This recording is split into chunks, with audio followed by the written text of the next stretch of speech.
Hi అండి. నేను దొడ్డు రవ్వతో దోస పోస్తున్నా. ఇంట్లో ఏం టిఫిన్ లేనప్పుడు అప్పటికప్పుడు పోసుకోవడానికి ఈజీ దోస ఇది. టేస్ట్ కూడా చాలా బాగుంటుంది.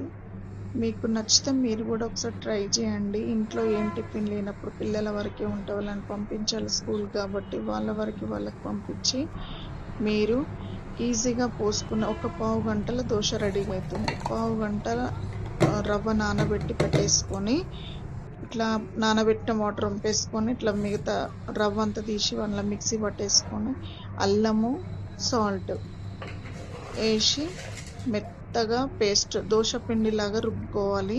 దోశ పిండిలాగా రుబ్బుకొని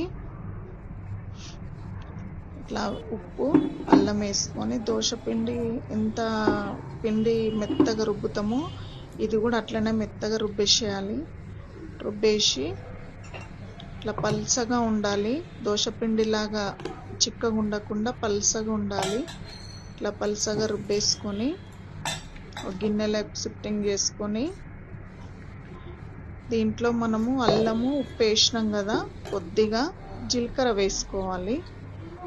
డైజెషన్ కోసము బాగుంటుంది జీలకర్ర వేసుకుంటే. ఇట్లా జీలకర్ర వేసి మంచిగా కలుపుకొని నేను పల్లి చట్నీ వేసిన కాబట్టి పల్లి చట్నీతోనే నేను వేరేది ఏం చేయట్లేదు.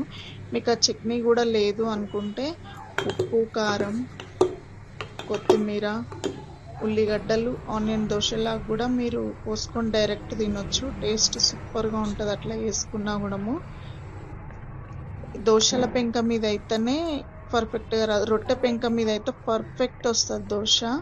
ఒకసారి మీరు రొట్టె పెంక పెట్టుకొని రొట్టె పెంక మీదనే పోయండి, పర్ఫెక్ట్ దోశ వస్తుంది. చాలా బాగుంటుంది.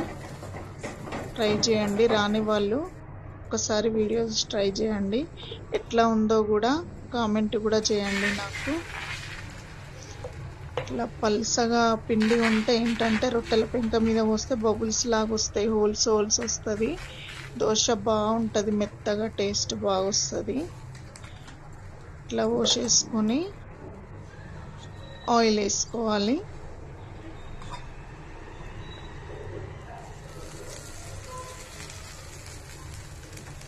ఇట్లా నూనె పోసుకోవాలి. నూనె కూడా మరీ ఎక్కువ పోయొద్దు. ఇట్లా నూనె పోసేసుకొని మంచి కలర్ వస్తుంది దోశ. ఈజీగా వచ్చేస్తుంది. రొట్టెల పెంక మీద దోశ వస్తుందా అని డౌట్ లేదు, ఈజీగా వచ్చేస్తుంది.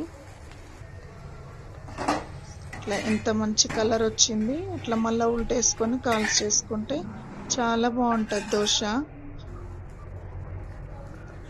నేను చేసే విధానంగా ఒక్కసారి ట్రై చేయండి. ఎంత మెత్తగా ఉంటాయి దోశలు అంటే అంత మెత్తగా ఉంటాయి. నాకు 5 దోశలు వచ్చినాయి ఆ పిండితోని. చూడండి ఎంత మెత్తగా ఉంది దోశ. చాలా బాగుంటుంది. కలర్ కూడా ఎంత సూపర్గా ఉంటాయో, చాలా బాగుంటుంది దోశ.